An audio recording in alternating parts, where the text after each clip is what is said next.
How's it going? I'm Matt Thorpe. I'm the host of the Southern Wesleyan University Coaches Show. Today we have head men and women's golf coach, Joey Maxson. How's it going, Joey? Good to be here. Thanks for having me. Glad to have you.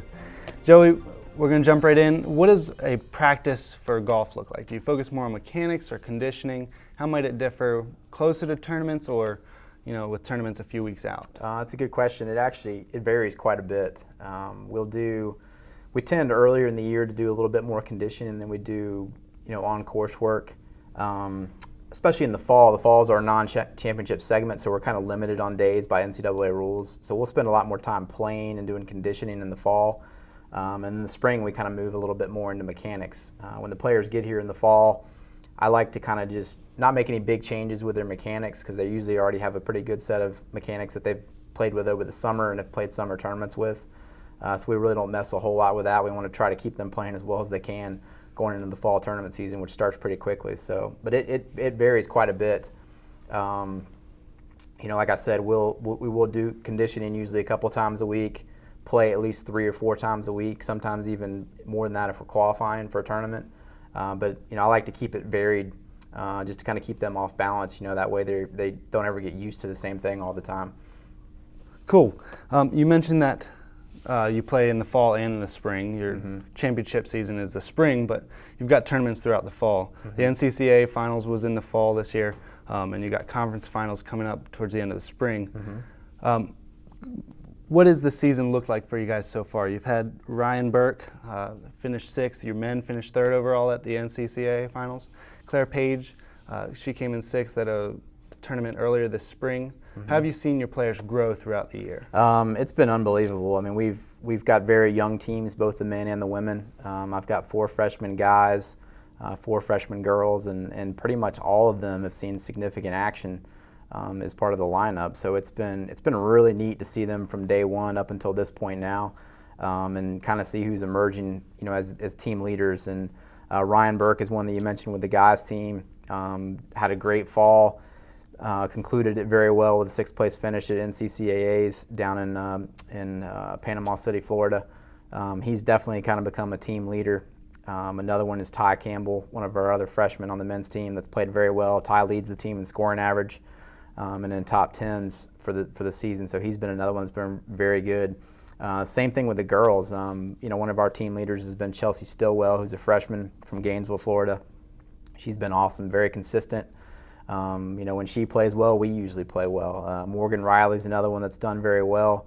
And then, of course, Claire Page, who's a junior on my women's team. I mean, she's definitely the team leader, kind of the queen mother of our team. So she kind of keeps all the freshmen in check, and she's done a great job in the leadership role for them.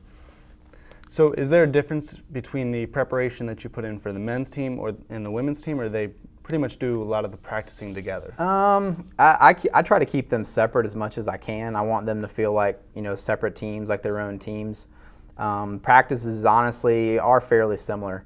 There are times when I'll see, that the women's team may need a little more work on short game, or the men's team may need a little bit more work on their swing. So there are little variations, but we do, from workout standpoint, workouts are very similar. They do work out together typically. But for the most part, it's pretty similar. So a couple weeks, we've got Conference Carolinas coming up. What are your goals going into that? Who are some players that you think might be able to make a push for, maybe a top 10 finish, or and what are your goals as a team?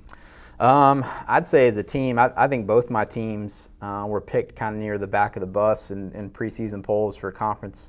And I think at some point or another, we've beaten almost everyone in our conference in tournaments this year. So I have used that as motivation for both my teams that hey, you weren't picked very high. I kind of kid them about that. I mean, and then at the same time, I'm telling them, that you can beat all these teams as well. So I don't have a particular place in mind. I just want to go play well. I just want to go play to the best of our ability as a team, and I know the result will take care of itself. So I think that's kind of our goal going down there, is just to get what we can get. Do what we can do as a team, and then just not worry about the result, just play well.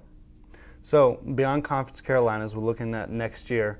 You guys are losing one senior. You've got a very young team. Briar Hurd, what does losing him mean to the team more than just his golf ability, but as a leader? It means a lot. Losing Breyer's going to be tough, just from the simple fact that he's kind of the guy that, you know, when everybody's hanging out or when they're going to dinner, he's usually the one that organizes that kind of stuff. So it's going to be tough to lose that. And we do have some capable guys and some younger guys that have already stepped into leadership roles, but it will be tough to lose Breyer. But I couldn't be more excited about, you know, both the group of guys. I've got 4 guys coming in next year and 5 girls, and all of them can play. So it's going to be really competitive. I think more competitive next year to get in the lineup than it has been this year. So it'll be really exciting showing up those first couple weeks of qualifying just to kind of see what we've got, and see who's going to step up and play in the lineup. But it's going to be very, very competitive. I'm really excited about it.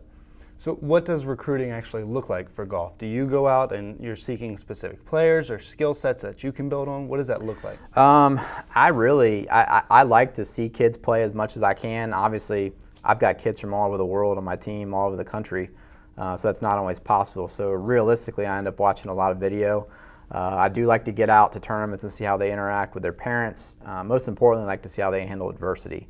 You can't tell anything about somebody when they're playing well, but when they're playing bad, to see how they handle that is really important.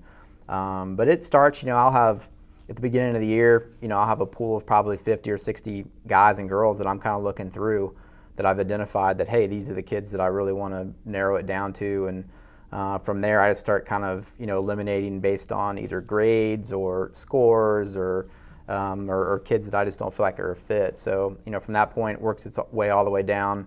You know, in typical recruiting classes are anywhere from really 1 to 5 kids. So this is kind of a bigger class coming in for me next year. And it's you know, I spend a lot of time doing it. It's a pretty lengthy process just to make sure you get the right fit with the team and the right chemistry. Well, we wish you the best of luck at Conference Carolinas. We look forward to watching you compete. Thank you for coming today. Thank you. Thanks for having me. Thanks for watching. Be sure to catch us next time on the Southern Wesleyan University Coaches Show.